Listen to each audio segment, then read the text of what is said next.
Merry Christmas, everyone. It is December 24th, 2019, which means it's Christmas Eve. And I thought I'd do a little special quick video on Roosevelt dimes. Roosevelt dimes are named for the 32nd President, Franklin Delano Roosevelt. They call him FDR for short. FDR was president from March 4th, 1933 till his passing on April 12th, 1945. While serving his unprecedented fourth term, he died from a cerebral hemorrhage. FDR has also been the only president in history to serve more than 2 terms. Did you know that he had 3 different vice presidents during his tenure? Well, he did. John Gardner, Henry Wallace, and Harry Truman, who actually succeeded FDR as the 33rd president when FDR passed away.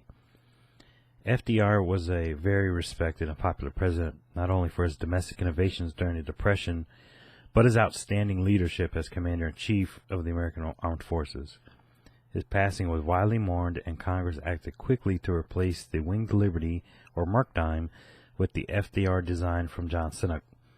The dime is in circulation today, and it has been since 1946.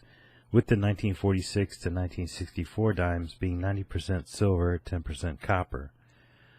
From 1965 to present day, they are 75% copper and 25% nickel.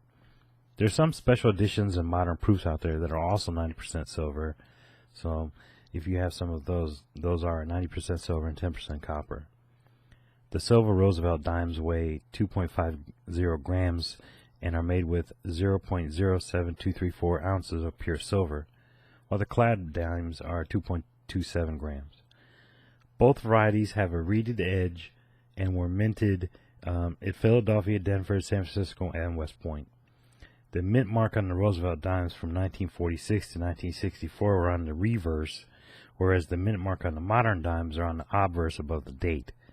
There's so much more to read about this coin design, the controversy of the actual design, who the artist was originally, and the history of FDR himself is really interesting read. If you want something to read, pretty cool, read about artist Selma Burke and how she believes that her design for this coin right here was stolen from John Sinnock.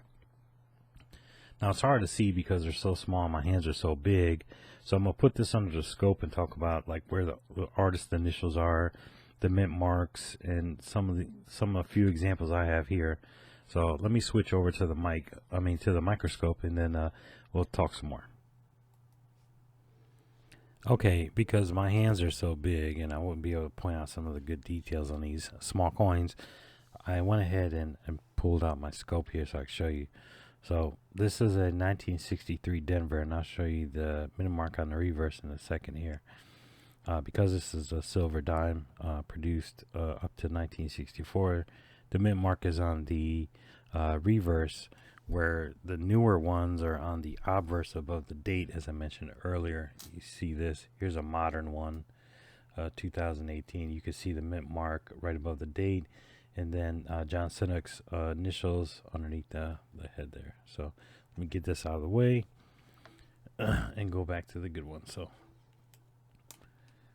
here you got the designer's initials right there, John Sinnock.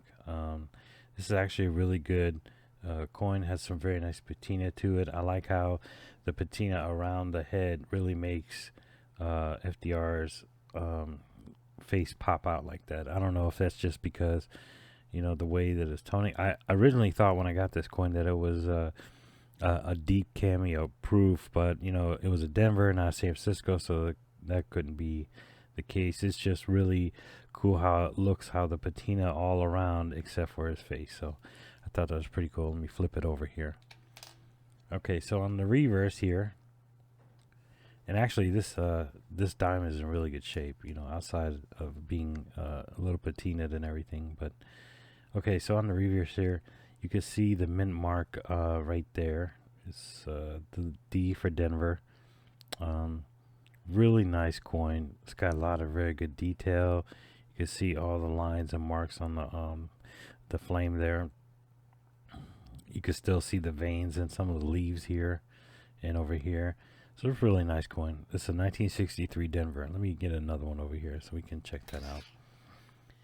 All right, this is a newer silver coin. This is a 1964 Philadelphia, I believe. Let me just double check that. Yep, Philadelphia. Sorry about that.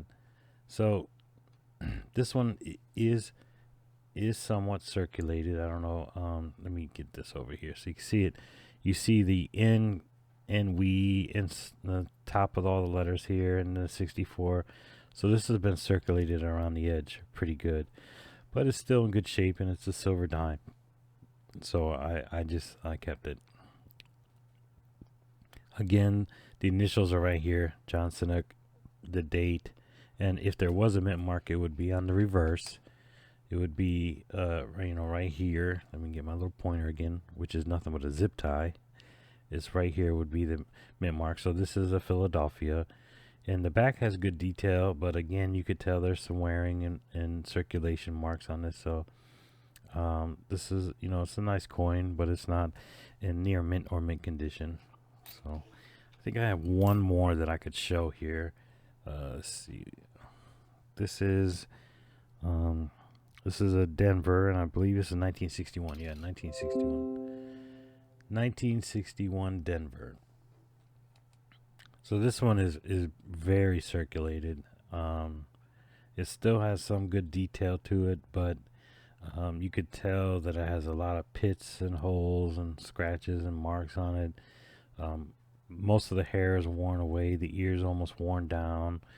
The detail on the face isn't as crisp, but it's pretty good shape. You can make out all the wording. You can make out the designer's initials, the date. Let's flip it over, take a look at the back here. So it's not as good in detail and luster as the previous couple coins. Here is the mint mark. That is a Denver. And there's some damage over here to the T in United. There's some damage right here. If you can see those like deep pitted gouges, so this coin is not as good, but it's still nice. Nice to have. I mean, normally in these kind of conditions, these dimes go for, the 1961 to 1964. If they're in pretty decent shape, they could sell for anywhere between $1.50 to $3 each, depending on the silver price at the time. But yeah, all right. So let me switch back over to the regular camera and wrap up.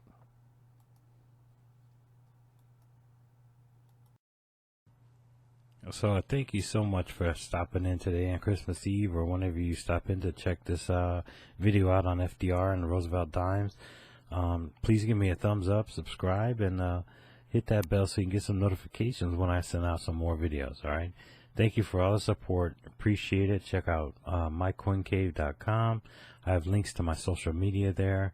So if you want to leave me a comment, I appreciate that. I like the interaction. Thank you very much. And you guys have a wonderful holiday season. All right. Thank you.